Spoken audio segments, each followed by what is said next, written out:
Hello everyone, it's me JP from UniqueTutorials. Today in this video I'll show you how to remove or eject properly any USB pendrive or USB external drive in Windows computer. So without further more delay, let's begin. So most people, what they used to do is they will directly remove the USB pendrive from their respective Windows computer, but it's not the proper method to remove or eject your USB pendrive from your respective Windows computer. So if you do such things on your respective Windows computer, then there might occur two problems. The first problem is the USB pendrive might get corrupted or become bad, and the second problem you might face is that the computer USB port might malfunction or might not work properly.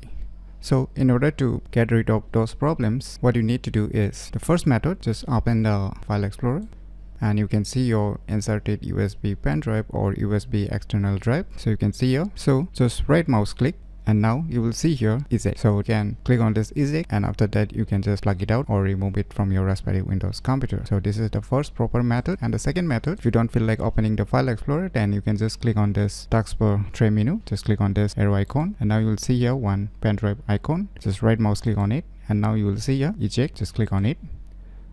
Now you will see here save to remove hardware. Now you can just remove your USB pendrive from your respective Windows computer. So this is the proper way to remove or eject properly any USB pendrive or USB external drive in Windows computer, that you should always do it. So if you find this video tutorial useful, please click on the thumbs like button, and if you're new to our channel, click on the subscribe button, and lastly, thanks for watching.